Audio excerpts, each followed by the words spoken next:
Assalamualaikum warahmatullahi wabarakatuh. Waalaikumsalam warahmatullahi wabarakatuh. Dan selamat pagi. Puji syukur kehadirat Allah Subhanahu wa taala karena rahmat dan taufiknya lah sehingga kita sekarang sudah masuk pertemuan yang kedua ya. Ini adalah pertemuan yang kedua. Materi kita yaitu negosiasi. Nah, di pertemuan kedua ini kita akan membahas ya, di pertemuan kedua kegiatan yang ketiga menjelaskan syarat tercapainya persetujuan atau negosiasi yang sempat kita bahas kemarin. Di mana kegiatan 1 dan kegiatan 2 itu kita telah membahas mengenai ciri-ciri negosiasi. Nah, di kegiatan yang pertama itu ini yang kita bahas ciri-ciri teks negosiasi dan bagaimana cara menyampaikan pengajuan dan penawaran dalam negosiasi. Nah, kita lanjut saja ke materi kita di kegiatan ketiga. Nah, bagaimana ya, caranya supaya tercapai persetujuan atau kesepakatan. Ya, sebenarnya ini saya sudah singgung di pertemuan yang pertama dan ini juga masih saya simpan di Classroom ya. Ada di Classroom itu, sebentar saya perlihatkan. Oke, Farhan, bisa dengar suara saya, Farhan? Muhammad Farhan, bisa dengar suara saya? Bisa, Kak. Oke, coba dibaca dulu ini, Farhan. Menjelaskan syarat tercapainya persetujuan kesepakatan. Dalam mencapai kesepakatan, selain menerima alasan yang disampaikan pihak yang menyajikan pengajuan, penawar biasanya juga mengajukan tuntunan. Ketika pengajuan dan penawaran mencapai titik temu terjadinya kesepakatan. Pada teks beli HP, ayah memenuhi permintaan Rani dengan mengajukan persyaratan. Perhatikan kutipannya berikut ini. Oke, stop. Ini sebenarnya kita sudah bahas di pertemuan yang lalu.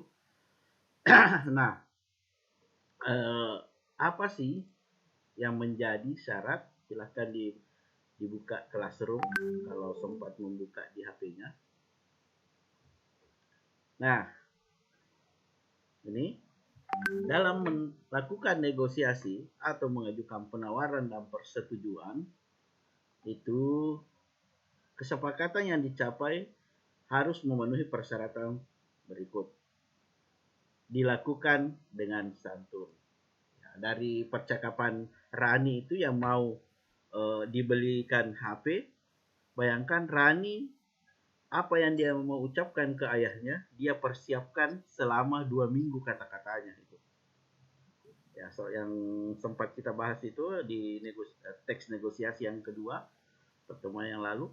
Bayangkan dia siapkan itu apa-apa yang mau dia ucapkan secara santun kepada ayahnya, dia persiapkan 2 minggu agar ayahnya bisa membelikannya HP. Tidak ada tekanan atau paksaan. Contoh, saya kasih bahasa Bugis, Bapak, kode melihat HP, madeka. Wah, kalau kau tidak belikan saya HP, saya tinggalkan rumah. Gali sami ayahmu, gali sami ibumu. Nah, itu namanya memberikan tekanan atau paksaan kepada pihak lain. Jadi kamu kalau dibelikan HP ya berdasarkan tekanan atau paksaan. Jadi tidak ada tekanan. Kemudian saling menguntungkan. Ya, kalau yang HP kemarin itu kalau Rani dibelikan HP, otomatis Rani keuntungannya bisa mengerjakan tugas-tugas dan mencari materi di internet. Terus apa keuntungan orang tuanya? Ya keuntungan orang tuanya ya menyemangati anaknya agar pertama tidak terlambat pulang, tetap mengerjakan tugasnya. Terus itu yang kemarin ya menggunakan HP-nya dengan hal-hal yang positif. Itu harapan, keuntungan orang tuanya, harapannya. Kesepakatan bersifat praktis, bisa diterapkan. Artinya bisa diterapkan, bisa dilakukan. Nah, itu kita sudah bacakan di pertemuan pertama, yaitu antara penjual dan pembeli. Saya perlihatkan kembali materinya.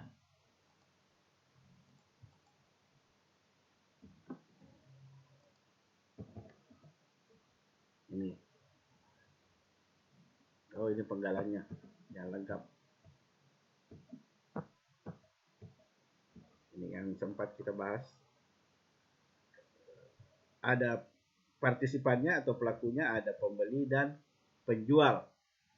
Terus kita analisis, ya, kita analisis. Analisisnya bagaimana? Ya harus berdasarkan ini syarat-syarat melakukan kesepakatan. Ya. Apakah dilakukan dengan santun? Ya, penjual dan pembeli apakah mereka santun dalam berbahasa atau dalam menyampaikan pengajuan dan penawarannya? Ya, jawabnya ya. Kalau di Rani, apakah Rani santun? Ayahnya juga, jawabannya ya. Kedua, tidak ada tekanan. Apakah ada tekanan yang dilakukan oleh penjual dan pembeli? Oh, tidak ada. Kalau Rani dengan ayahnya, apakah ada tekanan? Ya, tidak ada juga. Ya. Kalau penjual dan pembeli saling menguntungkan? Jawabnya ya. Apa keuntungannya pembeli? Ya, membeli dengan harga yang lebih murah, meskipun dia tidak harus membeli yang besar-besar, mengambil mangga yang besar. Kemudian keuntungannya penjual ya, keuntungannya ya dagangannya laku. Kesepakatan bersifat praktis, bisa diterapkan? Ya tentu jawabannya ya. Rani dengan ayahnya apakah bisa juga? Ya tentu jawabannya ya. Nah, jadi kalau ingin melakukan ya, persetujuan atau negosiasi, perhatikan syarat berikut. Kapan ini kamu bisa yeskan? Ya, ini kamu bisa yeskan, maka otomatis kamu bisa melakukan negosiasi. Bisa dipahami? Halo, bisa mendengar suara saya? Bisa, Pak. Ya. Bisa, Pak. Ini ya. Jadi kalau kita mau bertentangan dengan teman kita, melakukan sesuatu, entah itu mau nonton bareng, main game bareng, tapi ada yang main game, ada yang mau di sini, ada mau di situ. Nah, lakukan ini. Kapan kamu berbicara dengan baik? Ya, jangan dipaksakan, saling menguntungkan. Ya, kesepakatan itu bisa diterapkan, maka insya Allah negosiasi yang kamu lakukan itu bisa berhasil. Nah, negosiasi itu sebenarnya ada bermacam-macam. Ada negosiasi pemecahan konflik, ada negosiasi kerjasama, ada negosiasi penjual dan pembeli. Kalau penjual dan pembeli, yang penjual mangga itu otomatis dia masuk ke negosiasi. Penjual dan pembeli. Kalau Rani dengan ayahnya kira-kira masuk negosiasi apa itu? Kalian tahu? Apakah penjual dan pembeli kerjasama atau pemecahan konflik? Ada yang bisa jawab? Halo? Halo, bisa dengar suara saya? Ya, Pak.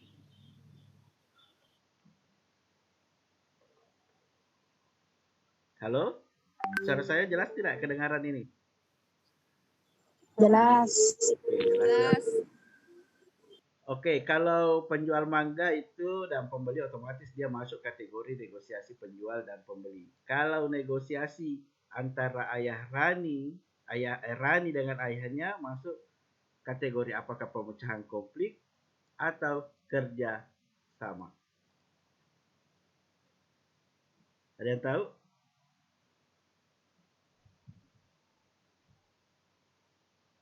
Ya, otomatis ya konflik itu masalah ya. Ingat, konflik itu masalah. Apa masalahnya? Ya, Rani tidak bisa mengerjakan tugas-tugas yang diberikan oleh guru. Diakibatkan dia tidak mempunyai HP. Ya, Rani tidak bisa pulang dengan tepat waktu karena tidak bisa menghubungi orang di rumahnya. Berarti dia masuk ke negosiasi pemecahan konflik. Nah, ini ada struktur teks negosiasi. Ya. Ini ya, kalau dia struktur teks negosiasi pemecahan konflik, ya, diawali dengan pembuka. Kemudian di dalamnya itu terdapat salam, pengenalan diri kedua belah pihak. Ya. Kemudian ada pokok pembicaraan. Coba kita lihat teksnya Rani. Ya. Kita lihat Rani yang mau di. Nah, apakah di awalnya ini perihal HP barunya sungguh sudah lama Rani menginginkannya beberapa kali? Apakah di sini ada pengenalan? Ternyata tidak ada. Berarti ini bukan pemecahan komplit, tapi kerjasama antara ayahnya Rani dengan Rani sendiri. Hati-hati ya, jangan sampai terkecoh. Tapi sebenarnya yang kalau di buku itu yang dibahas itu kebanyakan penjual dan pembeli. Kita lihat lagi tadi yang di classroom. Kemudian isi. Jadi kita membahas struktur teks negosiasi ya. Negosiasi itu dibagi atas 3. Ada pemecahan konflik, ada kerjasama. Tapi yang paling banyak dibahas nanti di buku itu ya penjual, yang sering dibahas yaitu penjual dan pembeli. Meskipun juga ada kerjasama dan pemecahan konflik. Tapi rata-rata struktur teks negosiasi yaitu ada pembuka, isi, dan penutup. Cuma ada 3. Pembuka, isi, dan penutup. Nah, lihat contoh negosiasi pemecahan konflik. Ini kelihatan tidak di bukunya ini? Halo? Di HP-nya kelihatan, bisa dibaca di HP-nya? Lintasari? Farhan? Bisa? Bisa, Pak. Bisa. Oke. Nah, Farhan bisa dengar suara saya, Farhan? Bisa, Pak. Oke. Nanti kamu bertindak sebagai wakil siswa dan saya wakil kepala sekolah kesiswaan. Oke, saya mulai ya. Nah, bagian pembukaannya ini, para siswa heboh karena mendengar pengumuman bahwa iuran PHBN perayaan Hari Besar Nasional sebesar Rp100.000 per siswa. Salah seorang siswa, Dimas, memberanikan diri untuk menghadap ke wakil kepala sekolah bagian kesiswaan perihal siswa yang tidak setuju dengan ya jumlah atau nominal iuran PHBN tersebut. Silahkan Farhan. Selamat pagi, Pak. Selamat pagi, silahkan duduk. Terima kasih, Pak. Ada apa ini? Sepertinya ada hal yang penting. Iya Pak, ini mengenai iuran PHBN. Oke, nah ini bagian pembukaan ya, kita ke isinya. Ada apa dengan iuran PHBN? Kami merasa keberatan Pak dengan iuran sebesar 100 Ya, 100. Kami ingin meminta keringanan biaya Pak. Begini Dimas, dari pihak guru, kepala sekolah, dan jajarannya sudah merapatkan hal ini. Jadi, sepertinya tidak mungkin untuk diturunkan. Apa benar-benar tidak bisa turun Pak? Kasihan teman-teman yang mempunyai adik yang berada di bangku SMP dan SD. Orang tua mereka harus bekerja lebih keras untuk memenuhi kebutuhan anak-anaknya saat PHBN. Kami harap iuran dapat diturunkan menjadi 60. Kalau 60.000 rupiah kurang, Dimas. Dalam PHBN nanti kita membutuhkan dana sekitar 80 juta. Dari sekolah dan guru sudah terkumpul uang sebesar 21 juta. Maka dengan 679 siswa akan didapatkan 67 juta 900.000. Jika uang iuran 60.000 nanti hanya didapat 40 juta 740.000. Itu kurang sekali dari kebutuhan sekolah kita. Mohon diturunkan Pak. Kami akan membantu dalam pembantuan maskot, persiapan dan lain-lain. Yang penting iurannya bisa turun. Baiklah, saya akan mengusulkan 75.000 rupiah. Tapi kamu harus mengkoordinasikan teman-teman untuk membantu persiapan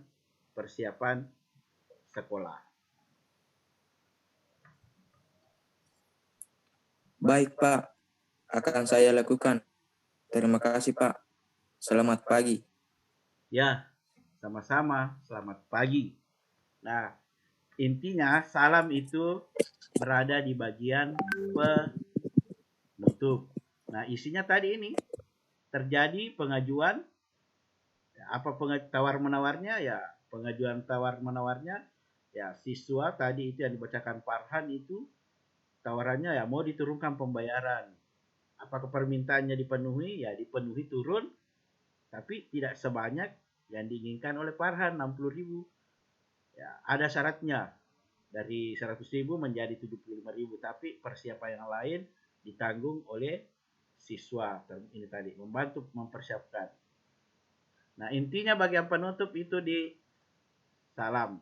Nah, itulah tadi struktur ya, salah satu contoh struktur teks negosiasi dalam pemecahan konflik atau masalah. Nah, sekarang kita ke struktur teks negosiasi kerja sama. Nah, ini ada kerjasama, ada orientasi, pembuka. Nah, di sini terdapat salam, ya salam pembuka ya. Tadi kalau penutup ya salam penutup. Kemudian ada penggiringan pokok pembicaraan, yaitu isinya orientasi. Isi terbagi 3 bagian. Ya. Ada pengajuan sama dengan tadi, ada penawaran, kemudian ada persetujuan. Dan juga diakhiri dengan penutup. Oke, ini ada contohnya.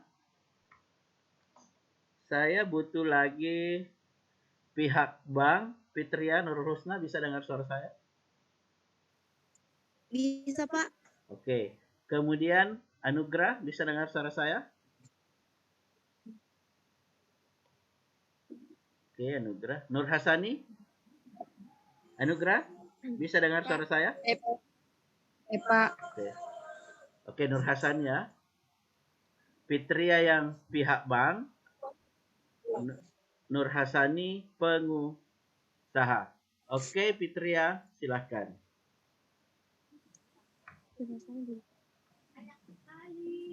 Fitria silahkan. Bang. Nur Hasani oh ya. Selamat pagi Pak, silahkan duduk. Selamat siang. Ya, terima kasih. Pengusaha.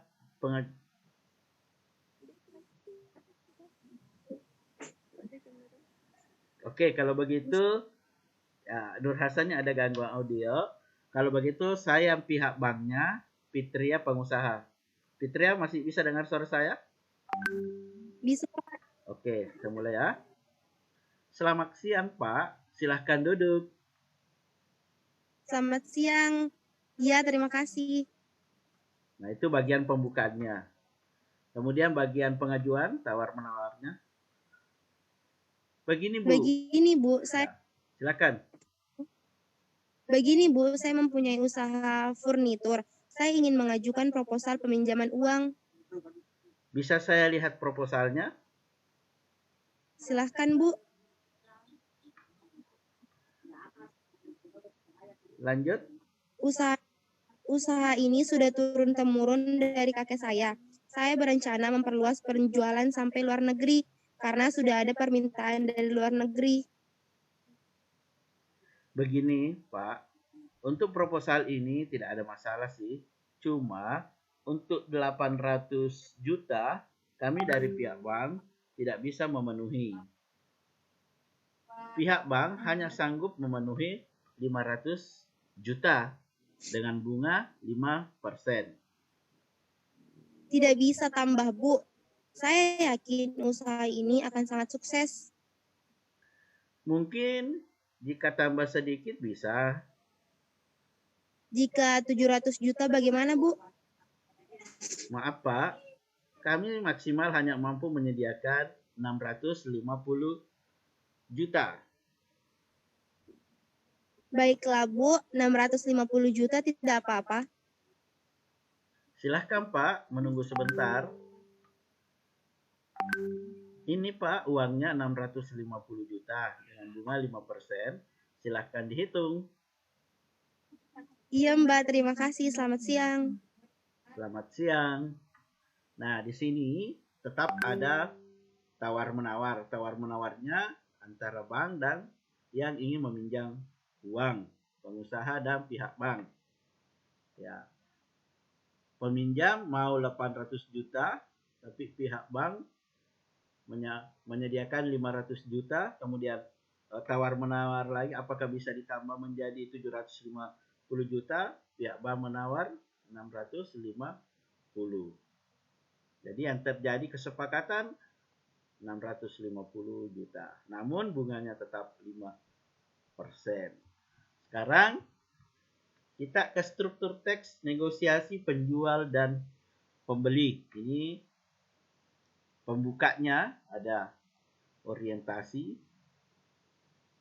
Ini sudah ada salam sama ada juga isi. Ya. Namun isinya ini ada permintaan, ada pemenuhan penawaran persetujuan pembelian karena dia jual beli. Ya kalau yang tadi ada permintaan saja, ada pemenuhan, ada penawaran, ada persetujuan. Kalau bedanya dengan negosiasi penjual dan pembeli adanya ya. Adanya pembelian. Kalau tadi itu tidak ada. Dari dua itu kerjasama dengan konflik tidak ada pembelian. Nah, yang membedakannya adanya pembelian. Penutup sama.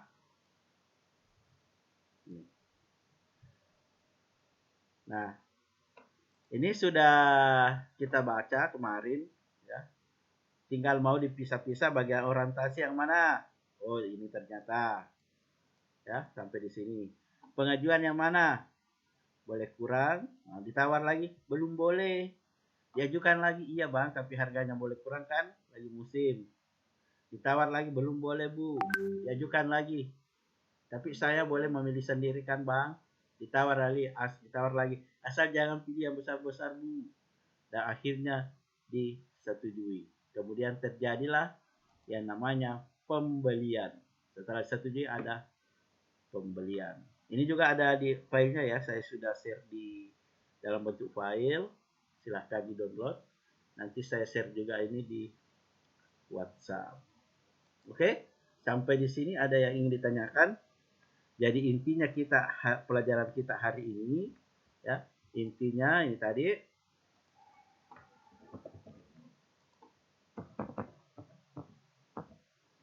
Ini. Bagaimana cara memenuhi persyaratan dalam sebuah negosiasi ini. Kemudian struktur teks negosiasi. Ya, negosiasi itu ada 3, ada negosiasi pemecahan konflik, kerjasama, penjual dan pembeli. Kemudian masing-masing ini ada strukturnya. Ya, tadi sudah dijelaskan juga contohnya. Oke, ada yang ingin ditanyakan sebelum kita akhiri pertemuan kedua kita? Halo, masih bisa dengar suara saya? Ya, Pak. Masih bisa ya? Oke, silahkan nyalakan videonya untuk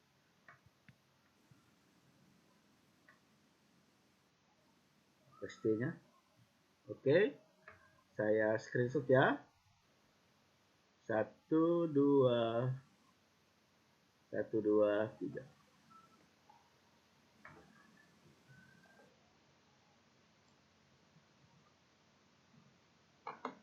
Oke. Kalau tidak ada yang bertanya, kita akhiri. Namun kalau masih ada nanti yang mau bertanya, bisa langsung di WhatsApp ya, atau japri saya, atau bisa juga di grup. Oke, dengan ucapan alhamdulillahirabbil alamin, pertemuan kedua materi kita hari ini saya nyatakan sudah selesai. Terima kasih atas kehadirannya. Assalamualaikum warahmatullahi wabarakatuh.